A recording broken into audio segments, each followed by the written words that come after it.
नमस्कार, मैं हूं डॉक्टर राजीव पथरिया और आप देख रहे हैं लाइव हिंदुस्तान चर्चा। आज हम चर्चा करने जा रहे हैं कि हमारा बड़ा राजनीतिक तौर पे शांत प्रदेश रहा है हिमाचल प्रदेश अब तक, लेकिन ईडी ने यहाँ पे दस्तक दे दी है। और दस्तक कहाँ दी है? मुख्यमंत्री सुखविंदर सिंह सुक्खू जी के गृह विधानसभा क्षेत्र नदौन और गृह जिला हमीरपुर में।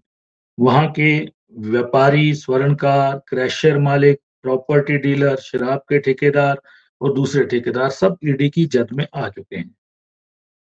लंबे छापे होते हैं, 1 सप्ताह के अंतराल में ही पहले एक कार्रवाई हमीरपुर में की जाती है, संयुक्त कार्रवाई होती है आयकर और ईडी की। उसके बाद ईडी सप्ताह बाद आती है नदौन में, और नदौन के क्रशर व्यापारी और उसके साथ जुड़े हुए लोगों के ठिकानों पे दबिश देती है।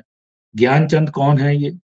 ज्ञानचंद जी का क्रैशर है ये। ज्ञानचंद जी कौन है? मुख्यमंत्री जी के साथ इसके क्या रिश्ते हैं? ये सारा एक लंबी चर्चा का विषय है। लेकिन कल ही देर रात को एक एजेंसी की खबर आती है कि ईडी ने मामला दर्ज कर लिया और उसके सारा केंद्र बिंदु मुख्यमंत्री सुखविंदर सिंह सुक्खू और उनके करीबियों के आसपास घूम रहा है।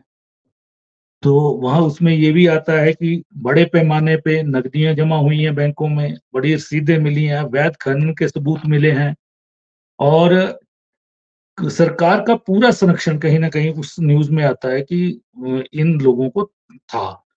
अब उसी पे विषय क्योंकि उपचुनाव हुए हैं पीछे, जो हमें पता लगा है कि ज्ञानचंद मुख्यमंत्री के करीबी तो रहे हैं क्योंकि नदौन से हैं, ज़ाहिर है, और पुराने उनके करीबी होंगे। वहीं ये सारी जाँच घूम जाती है एचआरटीसी का जो डिपो बनना है नदौन में, और वहाँ पे जो ज़मीन खरीदी गई, जिसकी जो रजिस्ट्री पहले हुई 2,60,000 में, लेकिन पौने 7 करोड़ की वो ज़मीन वित्त विभाग ने मंजूरी देके उसको डीसी के माध्यम से एक्वायर कराया। एचआरटीसी ने नहीं खरीदी वो। कहीं न कहीं इसमें भी कोई बड़ी बात है, लिंक जोड़े जा रहे हैं। कहा ये भी जा रहा है, अभी पूर्व मुख्यमंत्री जयराम ठाकुर जी ने भी प्रेस वार्ता की है, उसमें स्पष्ट कहा है कि सारा ईडी की, क्योंकि अभी जाँच चल रही है, मामला दर्ज हुआ है, लेकिन कहीं न कहीं सत्ता का संरक्षण प्राप्त है क्योंकि खनन नीति में बदलाव हुए, उस नीति का किसको लाभ मिला, ये सारे मसले कुल मिलाकर आने वाले दिनों में हिमाचल प्रदेश में ईडी की कार्रवाइयाँ और भी देखने को मिल सकती है। तो आज हम इसी विषय पे चर्चा करने जा रहे हैं। हमारे साथ चर्चा में भाग ले रहे हैं विवेक शर्मा जी हैं, भाजपा के प्रदेश के वरिष्ठ प्रवक्ता हैं। राजीव किमटा जी हैं, कांग्रेस पार्टी के प्रदेश के वरिष्ठ प्रवक्ता हैं। कुशाल भारद्वाज जी हैं, सीपीएम के वरिष्ठ नेता हैं, वो हमारे साथ चर्चा में भाग ले रहे हैं। तो सबसे पहले मैं विवेक शर्मा जी के पास जाऊँगा। विवेक शर्मा जी, आपने टाइमिंग ऐसी चुनी कि उपचुनाव 3 चल रहे हैं, उसी दौरान रेड होती हैं लगातार और मुख्यमंत्री के गृह विधानसभा क्षेत्र को टारगेट किया जाता है और उनके करीबी लोग, जो कहा जा रहा है, ठीक है, कितने करीबी हैं ये वक़्त बताएगा, ईडी की जाँच बताएगी। और कल रात को 9:30 के करीब एजेंसी की खबर आती है और उसमें मतलब सूत्रों से लिख-लिख के इस तरह से लिख दिया जाता है कि जैसे ईडी ने जो अपना पहला अध्याय तैयार किया है, वो सारा उस एजेंसी को ही दे दिया है। और जयराम ठाकुर जी भी आपके उसी समय शाम के वक़्त अमित शाह जी से मिलते हैं, गृह मंत्री से। कहीं न कहीं कनेक्शन ये तो नहीं है कि पहले ऑपरेशन लोटस फेल हुआ, फिर ऑपरेशन नड्डा भी नाम दिया गया उसको, अब ऑपरेशन ईडी तो नहीं चला रहे कहीं? जी, विवेक जी। अब शतरंज की चाल, मौसम का हाल और राजनीतिक उबाल कब हारा जाए इसका कुछ पता नहीं लगता। इस पर कोई भी आप बहुत जल्दी निर्णय नहीं पहुंच सकते हैं। लेकिन जो वास्तविकता है, जो चीजें सामने आई हैं, उसमें बहुत सी चीजों पर चिंता करने की आवश्यकता है। हिमाचल प्रदेश में मैं दलगत राजनीति से ऊपर उठकर आज बात करना चाहता हूं। अप्रत्यक्ष रूप से राजनीति में आय के 4 स्रोत हैं, जिनमें एक कर्मचारियों के तबादले, 118 की अनुमति, कबाड़ को संरक्षण व खनन। जब भी कांग्रेस की सरकार आती है, ये चारों जो वस्तु हैं वो सक्रियता से हिमाचल प्रदेश में दिखनी शुरू हो जाती है। और इस बार जरा खनन को लेकर के मामला ज्यादा गति पकड़ गया है। वास्तविकता ये है कि जिस पारदर्शिता का व्यवस्था परिवर्तन की बात करके कि हम पारदर्शिता से सरकार चलाएंगे, वो उसी की ओर आकर्षित हो गई और भ्रष्टाचार में लिप्त होती हुई नजर आ रही है। गत 4 जुलाई को जो रेड पड़ी है, वो पड़ी है मनी लॉन्ड्रिंग एक्ट के अंतर्गत। ये उसकी परतें खुलने लगी तो उन परतों में ये धीरे धीरे ये चीजें निकल के आ रही हैं कि इसमें खनन एक बहुत बड़ा एक विवाद उत्पन्न हो गया, और खनन को लेकर के मुख्यमंत्री जी के पूर्व के बयान और पूरा जब आपदा आई थी उसके मध्य में आए हुए बयान, उन्होंने इसको आकर्षित किया अपनी ओर। और अंतर स्थिति यह है कि इनके जो भीतर का लोकतंत्र है, कांग्रेस जिसको कहती है कि हमारे भीतर बड़ा लोकतंत्र है, इनके भीतर का लोकतंत्र आज रॉक्स कर रहा है और सत्ता में बैठे हुए लोग जो है वो शॉक्स कर रहे हैं। ये वास्तु स्थिति है। अगर जो तथ्य उभर कर सामने आ रहे हैं, ये लगभग 9 जगह लगभग ये रेड हुई है, और ये सबसे महत्वपूर्ण बिंदु ये है कि ये सभी के सभी जो लोग जिनके आरोपी बनाकर के ईडी ने या इनकम टैक्स ने या मनी लॉन्ड्रिंग के मामले में रेड की है, ये सभी नदौन से प्रत्यक्ष और अप्रत्यक्ष रूप से संबंध रखते हैं, सभी के, जो इस बात को इंगित करता है कि इन्हें कहीं ना कहीं सत्ता और व्यवस्था का संरक्षण प्राप्त था। और ये ऐसा नहीं है कि अभी था, मैं ये नहीं कहूंगा, क्योंकि रातों रात ही 15 या 18 महीने में ये सब कुछ हो गया, ये पूर्व में भी था, और इसके तथ्य पर भी मैं अभी आपके सामने आऊंगा।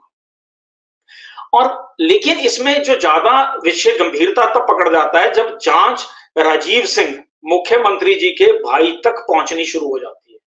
जो डॉक्यूमेंट्स मिलते हैं वो भी इसमें कहीं ना कहीं लिप्त और सम्मिलित पाए जाने की संभावना से बहुत ज्यादा दूर नहीं है।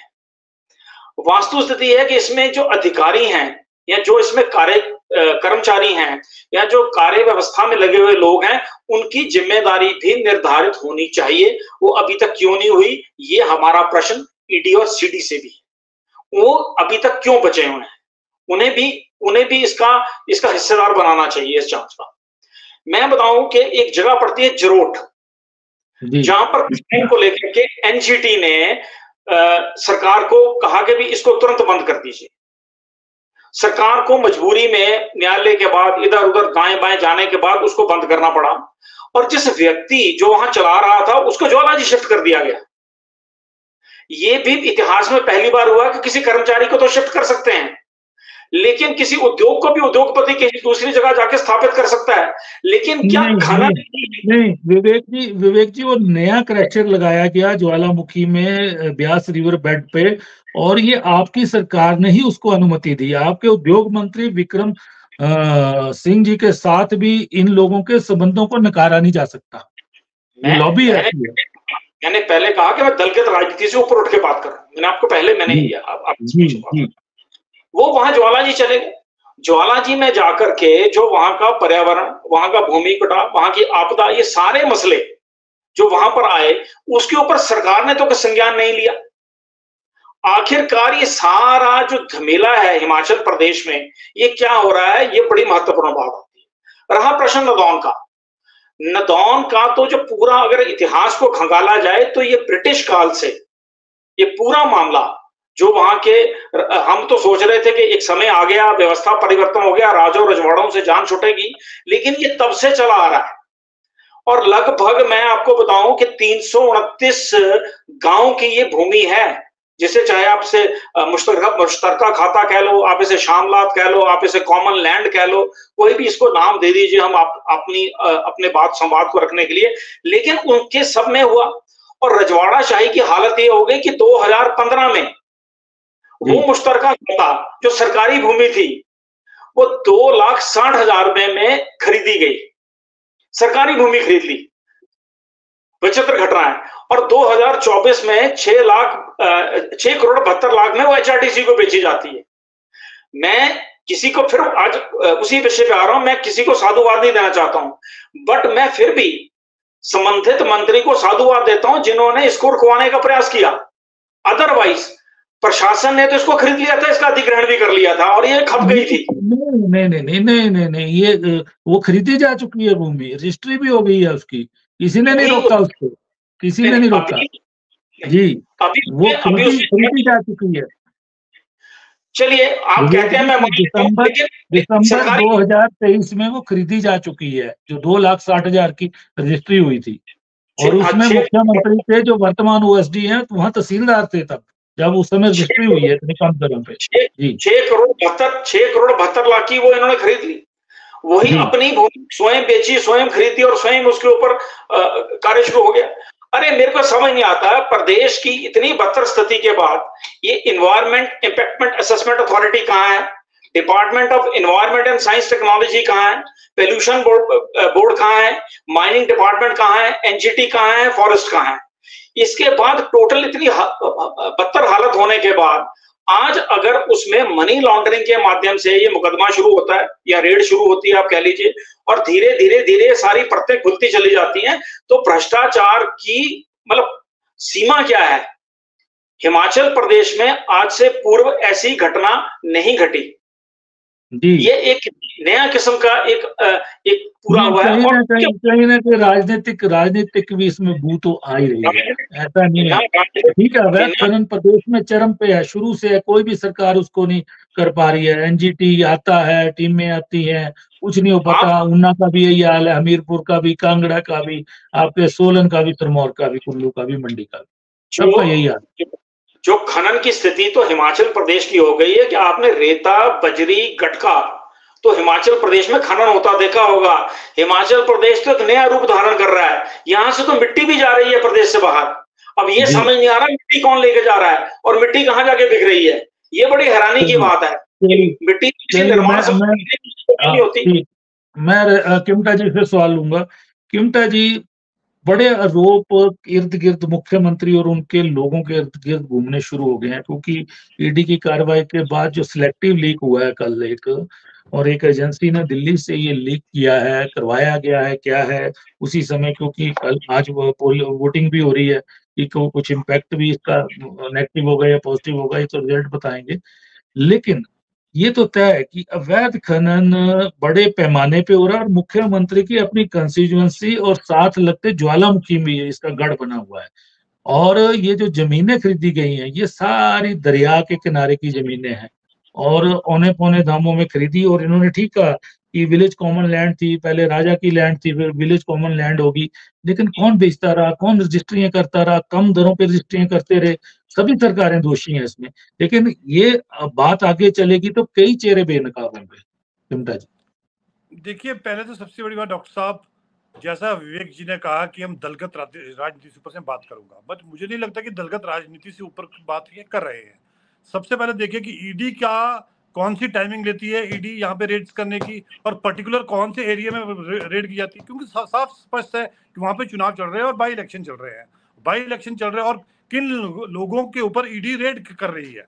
आप समझ सकते हैं कि अगर अगर अगर ईडी वाकई में निष्पक्ष होती तो शायद मुझे लगता है कि नाम केवल माननीय मुख्यमंत्री के करीबी को होते, या शायद वो और भी लोग जो भाजपा के लोग हैं जो भाजपा में से चुनाव लड़ रहे हैं उनके ऊपर भी अगर ईडी रेड करते तो लगता है कि ये निष्पक्ष और एक एजेंसी का काम कर रहे हैं। तो समझ सकते हैं कि दुरुपयोग आज से पहले हिमाचल प्रदेश में बीजेपी का इस तरह का जो पहले पिछले 1 साल से लगी है हिमाचल प्रदेश में कांग्रेस को गिराने के लिए, जिसमें विफल होती जा रही है बीजेपी के जो लोग हैं, बीजेपी की सरकार, और खास तौर पे जेपी नड्डा जी, जिसपे कभी लोटस ऑपरेशन लोटस बोलते हैं, कभी ऑपरेशन नड्डा कहते हैं, और जिसपे साथ में अब सुधीर शर्मा साथ हो गए, साथ में आपके हर्ष महाजन साथ हो गए। तो ये सारे लोग हैं जो माननीय मुख्यमंत्री को कहीं ना कहीं बदनाम करने की साजिश में लगे हुए हैं, और यही कारण है कि आज वोटिंग होनी है, कल आप इस तरह का काम कर रहे हैं। उससे 4 दिन पहले भी आपने जो है हमीरपुर के अंदर जो ईडी की रेड कराई वगैरह कराई। तो ये सारी चीज है कहीं ना कहीं मोटिवेटेड है इलेक्शन को लेकर, राजनीति को लेकर। अगर निष्पक्ष होती तो शायद मुझे लगता है कि इस तरह की जो माफिया है, अगर आप बीजेपी का 5 साल का कार्यकाल देखेंगे तो उसमें 5-4 का माफिया बहुत सक्रिय था। लैंड माफिया बहुत बड़ा था जिसमें हत्या तक हुई, आपकी भू माफिया, उसके साथ साथ खनन माफिया था, शराब माफिया था और चिट्टा माफिया था। समझ सकते हैं कि आप तो कितना बड़े पैमाने में ये चीजें जो है 5 सालों में जो है बीजेपी सरकार के अंदर माननीय जयराम जी के उसमें हुई। और इतनी वन माफिया तो ऐसा था कि कुछ लोग तो गायब भी हो गए उनके खुद के इलाके के, तो वहां तो इस तरह की रेड्स नहीं पड़ी। तो ये सब समझ सकते हैं कि कांग्रेस की सरकार है और बीजेपी की सरकार केंद्र में, तो कहीं ना कहीं इन एजेंसियों को आज से पहले कभी दिल्ली में माननीय मुख्यमंत्री जो दिल्ली के उन पे की जाती है, या जहाँ कांग्रेस शासित राज्य है वहां पे की जाती है, अब हिमाचल प्रदेश भी है। तो जो अब हिमाचल प्रदेश भी इनसे अछूता नहीं है, तो इसको लेकर भी कहीं ना कहीं हम देखते हैं कि जो है ये सरकार को हिलाने का काम है। दूसरी बात इन्होंने कहा माफिया को लेकर, माफिया को लेकर नो डाउट अबव पॉलिटिक्स में कहता हूँ, खनन माफिया, वो खनन माफिया आज से नहीं है, वो सक्रिय बहुत टाइम से है। इनके अगर इनके जो यहाँ पे हमीरपुर से जो कैंडिडेट है, उनके खुद के 10-10 क्रशर है। आशीष शर्मा के, होशियार सिंह के कितने क्रशर है। तो ये सारी चीजें थी कि अगर हम बात करें तो ये माफिया जो है, खासतौर पे खनन माफिया, ये हिमाचल प्रदेश में पूरी तरह से कहीं ना कहीं इनका एक राज चलता है। चाहे ए पार्टी हो, बी पार्टी हो, किसी की भी सरकारें हो, कहीं ना कहीं ये उसमें मनाने में कामयाब होते हैं। तो मुझे लगता है जिसको लेकर, और इतना ही नहीं, माननीय मुख्यमंत्री ने पिछली बार, आपको याद होगा, जब इस वक्त आज 9 तारीख को ही पूरे हिमाचल प्रदेश में बाढ़ आई थी, उसके बाद सारे जितने भी क्रशर थे बंद कर दिए थे। वही बीजेपी के लोग, यही होशियार सिंह, यही बीजेपी के लोग बोलते हैं कि क्यों बंद किया गया है, क्यों ना इसे खोला जाए, उसको लेकर धरना प्रदर्शन किए। अल्टीमेटली अगर आप कोई पॉलिसी बन रही थी इन माफिया पर, अगर आप नकेल कस रहे थे, तो यही बीजेपी के लोग, क्योंकि कांगड़ा में, हमीरपुर में बहुत सारे क्रशर है, चाहे इनके पूर्व में मंत्री रहे हो, चाहे वर्तमान में विधायक हो, तो मैक्सिमम तादाद में जो क्रशर है इन्हीं लोगों के है, भाजपा के लोगों के है। तो ये चीज थी कि उसको लेकर जो है 3 महीने के बाद जो है बीजेपी ने धरना प्रदर्शन किया, और कि भी यहाँ पे जो क्रशर जो है उसे खोला जाए। तो अल्टीमेटली ये चीज है, और आज समझ सकते हैं कि आज पोलिंग है और पिछले कल आप ईडी की रेड दिलाते हैं, तो इससे स्पष्ट दिखता है। और हिमाचल प्रदेश की जनता समझदार है और समझती है कि कथनी और करनी में कितना फर्क है, और ये सारी चीजें हो रही है, ये कहीं ना कहीं राजनीति से प्रेरित है। मुझे लगता है कि इसमें माननीय मुख्यमंत्री या उनके, तो क्योंकि प्रदेश के मुख्यमंत्री है, प्रदेश के मुख्यमंत्री के साथ तो सभी का लिंक है, चाहे कांग्रेस के है, चाहे बीजेपी के है, चाहे कुशाल जी है, चाहे विवेक जी है, तो कहीं ना कहीं उनके किसी ना किसी तरह से संबंध होता ही है। लेकिन उन्हें अगर इस तरह से लेना कि उनके खास निजी लोगों को आप लिफ्ट लेके आए या करो, तो ये सारा जांच का विषय है। और मुझे लग रहा है कि ये टोटली पॉलिटिकली वेंडेटेड जो है सारा कार्यक्रम जो बीजेपी द्वारा चलाया जा रहा है। और क्योंकि 1.5 साल हो गया है, समझ सकते हैं, पहले खरीदो फरोख्त का काम करते हैं आप एमएलओ को, फिर आप सरकार करने का, फिर आप विफल होते हैं, फिर आप 3 विधायक जो चुने हुए विधायक है, जिन्हें ना बीजेपी ने टिकट दिया ना कांग्रेस ने टिकट दिया, उन्हें आम जनता ने चुना, लेकिन उसके बाद वो रिजाइन कर देते हैं अल्टीमेटली। और बनना क्या, उन्होंने विधायक बनना, विधायक तो ऑलरेडी थे वो। चलिए वो तो आज उनको नंबर दे रही है जनता, आज उनको नंबर दे रही है जनता, रिजल्ट निकल जाएगा 13 को। लेकिन चिंता जी, आरोप देखो, देखिए, नहीं ठीक है, बीजेपी का खेल हो सकता है, लेकिन देखिए आरोप किसने लगाए, राजेंद्र राणा ने लगाए, सुधीर शर्मा ने लगाए, इन्होंने आरोप लगाए कि खनन नीति में बदलाव किसको लाभ देने के लिए किया गया और क्यों किया गया। वहीं पे एचआरटीसी को के डिपो के लिए महंगे दामों पे जमीन किसने खरीदी, क्या खरीदी, और जमीन की खरीद में भी वही 3 लोग हैं जिन्होंने वो बेची है आगे, उनके भी नाम है। वो शराब के कारोबार से भी जुड़े हैं, प्रॉपर्टी के कारोबार से भी जुड़े हैं, और मुख्यमंत्री के वहां के रहने वाले बाशिंदे हैं। तो कहीं ना कहीं यही तो सारा जांच का विषय है। जब तक जांच ना हो जाएगी कि इसमें किसने खरीदी, कितने कीमत में खरीदी और कितने कीमत में आगे बेची, ये सारे जांच के विषय, जब जांच के विषय पूरे हो गए तभी हम उस पर कुछ ना कुछ कह पाएंगे। अल्टीमेटली अभी तो ऐसा है कि अब आप समझ सकते हैं कि अगर ईडी ने कार्रवाई करनी थी तो क्या आईडी की अगर ये चीजें मालूम थी, अगर आप 2023 में खरीदी थी तो 2023 से लेकर अभी इलेक्शन टाइम में ही ईडी को सारी यादें क्यों चीजें याद आई। ये सारी चीजें है कि अल्टीमेटली कहीं ना कहीं इलेक्शन को टेम्पर करने के लिए, इलेक्शन को करने के लिए ये बीजेपी द्वारा जो है ईडी का जो काम था वो ईडी का काम ना करके अब ईडी जो आजकल बीजेपी की ईडी हो गई है। जी चलिए, कुशाल जी आपके पास आऊंगा। विवेक जी, कुशाल जी जुड़े हैं। कुशाल जी, एक खनन माफिया, एक बहुत बड़ा माफिया है हिमाचल प्रदेश में, और ठीक बोला है इन्होंने, वहीं से खनन एक ऐसी चीज है, वहीं से होकर राजनीति का रास्ता उनका बनता है और वो शिमला पहुंच जाते हैं। बहुत से लोग आते हैं राजनीति में, खनन के दम पे आते हैं। और अब ईडी घुसी है, जाहिर है ईडी पहले भी घुसी थी चुनावों से पहले, अवैध खनन के मामले ऊना में भी बहुत थे, वहां भी एक अरेस्ट हुई थी, वहां पे भी कोई डायरियां मिली, लेकिन वो जानकारी आगे नहीं बढ़ पाई क्योंकि दोनों दलों के लोग शामिल थे कहीं ना कहीं। ईडी की वो जांच आगे नहीं बढ़ पाई। ये जांच भी कितनी बढ़ती है कोई पता नहीं, लेकिन ज्वालामुखी से नदौन से रोजाना सैकड़ों टिप्पर जाते थे। जनता शिकायत भी करती थी कि ये हमारी छोटी सड़कों से जा रहे हैं, सड़कें तोड़ दी हैं उस तरफ की, तो ये जो नया क्रैशर है। और नदी के किनारे पे, रिवर बेड पे है, कोई बाउंड्री नहीं है क्रैशर की, बाउंड्री फिक्स होती है, सीसीटीवी कैमरे कंपल्सरी है, कुछ नहीं लगे हुए हैं। कि कितना माल निकाल रहे हैं, कितनी इजाजत है, क्या है, क्योंकि सब कुछ मिली भगत से चल रहा था। जाहिर है ईडी के पास कुछ पुख्ता प्रूफ भी लगे होंगे, जैसा कि उन्होंने कहा 8 करोड़ से ज्यादा की पेमेंट इस तरीके से जमा हुई है जिसका कोई अता पता ही नहीं है, और जाली रसीदें कई चीजें मिली हैं, और अकाउंट भी लिंक हो रहे हैं, सब कुछ हो रहा है। ये एक बड़ा खेल है। ठीक है कि भाजपा ईडी का दुरुपयोग करती है, नेशनल लेवल पे बहुत बड़ा एक सिनेरियो है, लेकिन हिमाचल को क्या फ्रेम किया जा रहा है कि हिमाचल में वाकई ये दिक्कत है? खुशहाल जी। जी डॉक्टर साहब, 3 मुद्दे मुख्य तौर पर यहाँ पर आए हैं डॉक्टर साहब। एक तो अवैध खनन का मुद्दा है और उसके साथ-साथ खनन माफिया का मुद्दा है, और दूसरा है इसमें जो ईडी की रेड और उसका जो टाइमिंग है, और जी तीसरा है जो लैंड सीलिंग एक्ट से ज्यादा की जमीन जो कॉमन लैंड घोषित की गई थी, उसको कैसे जो है बेच दिया गया। 300 कनाल से ज्यादा की जो जमीन राजा की थी उसको सरप्लस घोषित करते हुए कॉमन विलेज लैंड घोषित किया था, उसको कैसे राजा ने बेच दिया। तो ये 3 मुद्दे यहाँ पर प्रमुख हैं। पहली बात यह है, ये सही है कि हिमाचल प्रदेश के अंदर लंबे समय से खनन माफिया सक्रिय है, और ये भी सही बात है कि खनन माफिया की सीधी पहुंच जो है सत्ता तक होती है, चाहे वो भाजपा की सरकार हो चाहे कांग्रेस की सरकार हो। और हम तो हमेशा से ये मांग करते हैं कि जो अवैध खनन है वो भी बंद होना चाहिए, और उसके साथ साथ जो खनन माफिया उसके ऊपर कहीं ना कहीं नकेल कसी जानी चाहिए। ये तो जरूरी है, इस प्रदेश के अंदर होना चाहिए। अवैज्ञानिक खनन भी बंद होना चाहिए। लेकिन मेरा ये कहना है कि भाजपा की जब सरकार थी पिछली, तो मंत्री और उनके बच्चे भी इस खनन में लगे हुए थे, तब भी खनन माफिया सक्रिय था। तब जो है कोई ईडी हिमाचल प्रदेश में रेड डालने नहीं आती है, और उसके साथ-साथ आज तक कभी नहीं आती है। लेकिन अभी जब वो उपचुनाव हो रहा है प्रदेश में, 3 उपचुनाव, जी और वो भी उपचुनाव तब वो उस पे जाने की जरूरत नहीं है। 3 इंडिपेंडेंट विधायक किस आधार पर उन्होंने इस्तीफा दिया, उस पे मैं नहीं जाऊँगा। लेकिन उपचुनाव के दौरान ये रेड पड़ती है। तो पहली बात ये है कि ईडी की जो कार्रवाई है, ईडी की कार्रवाई पर इस देश की जनता को भरोसा नहीं रह गया है। ईडी एक स्वतंत्र जांच एजेंसी से बढ़कर के वो भाजपा के एक टूल के रूप में काम कर रही है, इस बात से कोई भी मना नहीं कर सकता है। और ये ना केवल हिमाचल प्रदेश के अंदर बल्कि देश भर में ऐसा किया गया है। जगह-जगह जो है जहाँ पर विपक्ष की सरकारें हैं, विपक्ष के नेताओं को टारगेट किया गया ईडी के माध्यम से। मेरा ये कहना है कि भ्रष्टाचार हुआ है, अगर उसमें मुख्यमंत्री भी इन्वॉल्व हैं, तो कोई बात नहीं, उनको जो है भ्रष्टाचार में सजा होनी चाहिए, उनके कोई लोग हैं उनको सजा होनी चाहिए। लेकिन सवाल ये उठता है कि भाजपा के राज में जिन-जिन राज्यों में ये भ्रष्टाचार होता है, जिन राज्यों में लोग भ्रष्टाचार में इन्वॉल्व होते हैं, उनके ऊपर आरोप लगते हैं।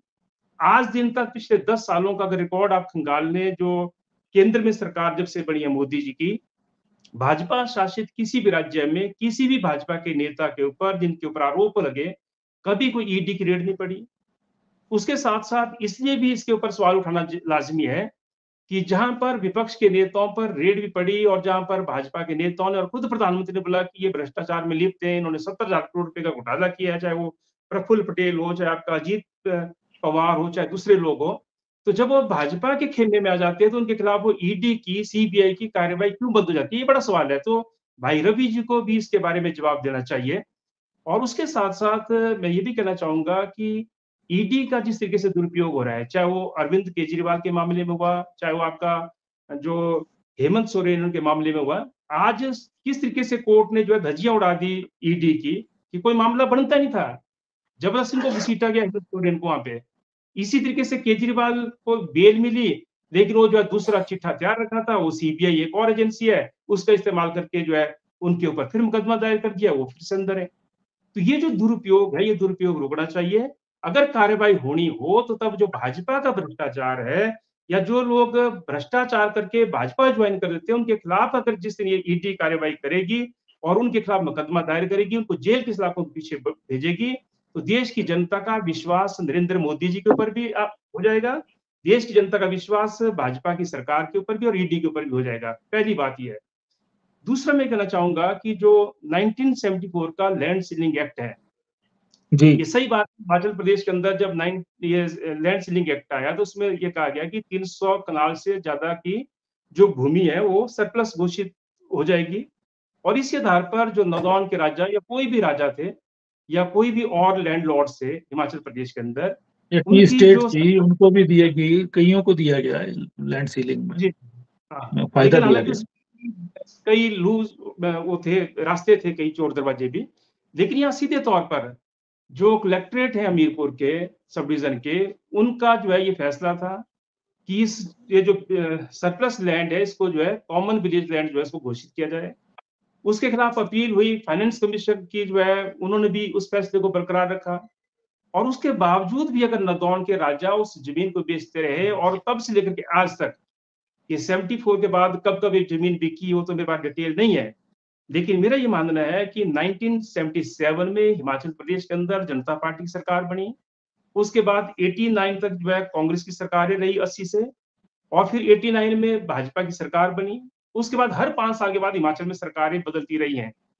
तो किसी सरकार ने फिर कार्रवाई क्यों नहीं की? इसमें कोई एक सरकार दोषी है ऐसा नहीं है। तो ये एक बड़ा सवाल है, अगर इस तरीके के सौदे हुए हैं और जो कॉमन लैंड थी उसको भी किसी ने बेच दिया, तो तब ये तो गंभीर विषय है और इसके ऊपर जांच निश्चित तौर पर होनी चाहिए। लेकिन इससे बहुत सारे लोग दोषी पाए जाएंगे और जो दोषी होंगे उनको उनके खिलाफ कार्रवाई होनी चाहिए, मेरा मानना है।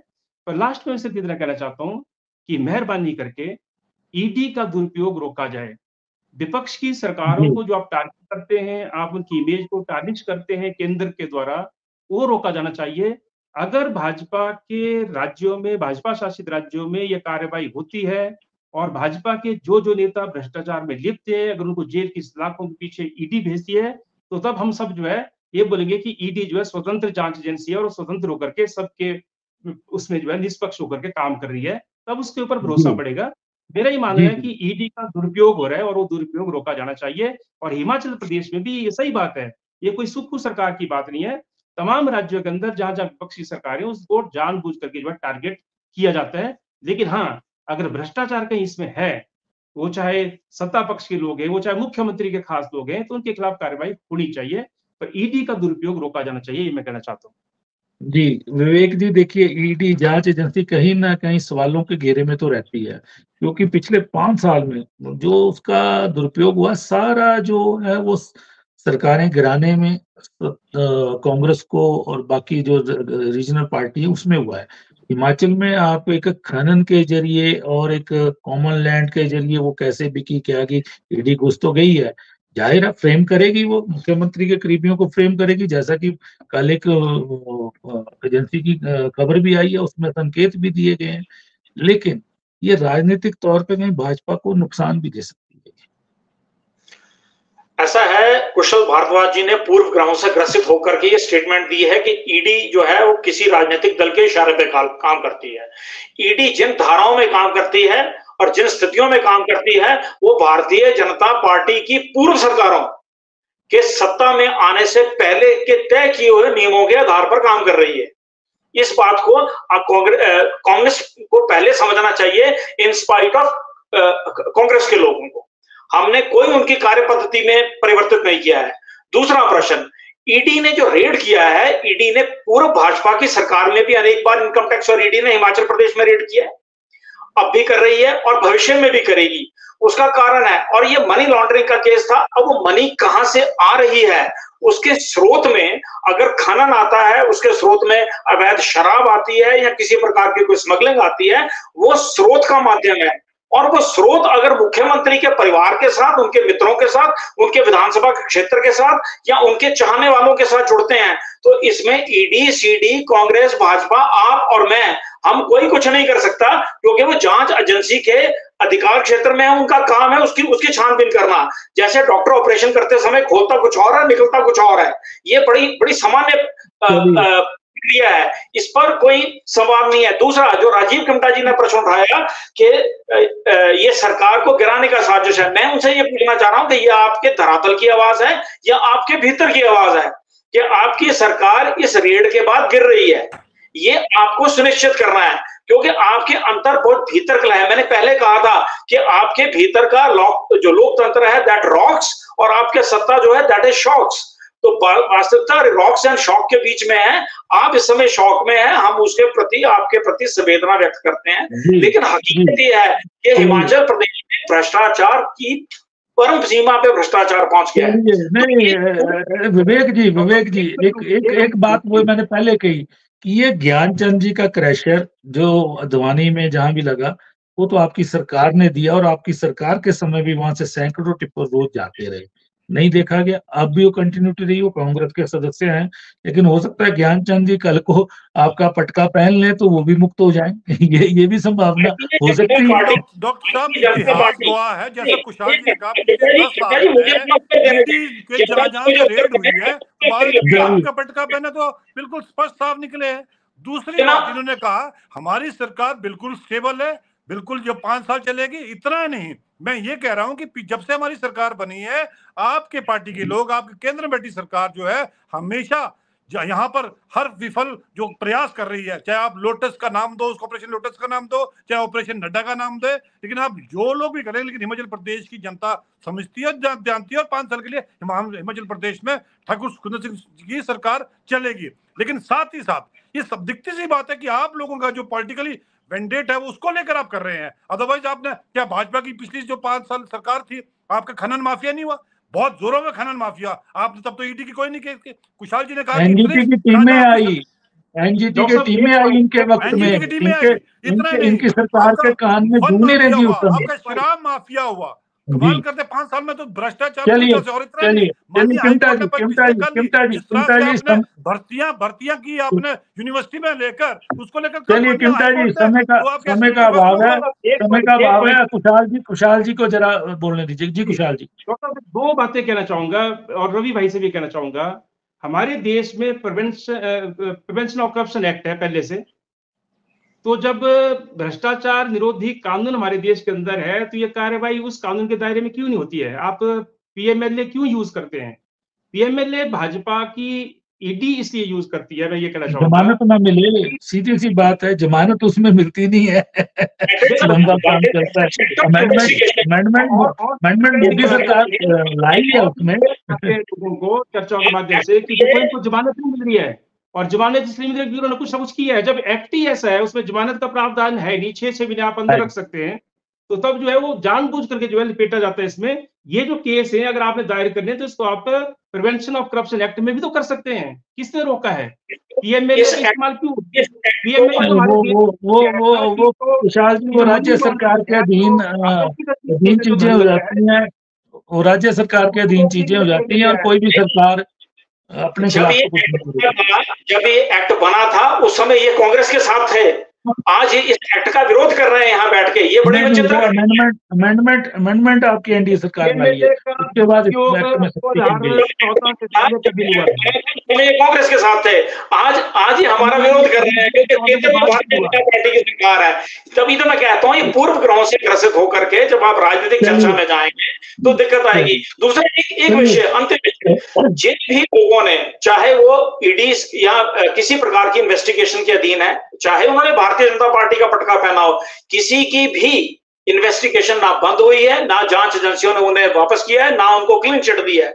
सब मामले विचाराधीन है, और विचाराधीन मामलों के ऊपर टिप्पणी करना बहुत मुनासिब नहीं होता न्यायालय के। चलिए विवेक जी चर्चा को विराम देते हैं।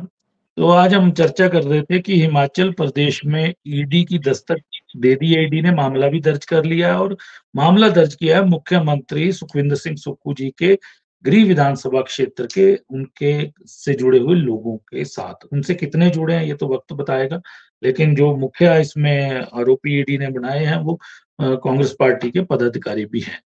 और आज चर्चा में ये भी उभर कर आया कि टाइमिंग ईडी की ऐसी थी कि उपचुनावों के बीच में ही ये सारी चीजें हुई, जबकि अवैध खनन तो लंबे समय से चलता होगा, यही चीजें हैं। लेकिन ईडी की टाइमिंग, और ईडी हमेशा सवालों के घेरे में तो रहती है, क्योंकि कार्रवाई वहीं होती है जहां विपक्ष है, और यहाँ कांग्रेस की सरकार है, भाजपा की सरकार है नहीं। और जहां जिस क्रैशर की बात की जा रही है, क्रैशर की स्वीकृतियां भी पिछली भाजपा सरकार ने दी, और उस समय भी वहां पे खनन होता था, लगातार होता था, बड़े पैमाने पे होता था, और क्रैशर के पास सारी मंजूरियां भी हैं बताया जा रहा है। लेकिन ईडी को कुछ दस्तावेज मिले हैं कि कहीं ना कहीं क्रैशर संचालक इलीगल माइनिंग भी करते थे, और धन शोधन का काम भी वहां पे हुआ है बड़े पैमाने पे। तो ये जांच मुख्यमंत्री के करीब कितनी जाती है, और उनके करीबियों को कहां तक ये उलझाती है ईडी, ये आने वाला समय ही बताएगा। आज हमने इसी विषय पे चर्चा की, आप सबने चर्चा में भाग लिया, मैं आप सबका धन्यवाद करता हूँ।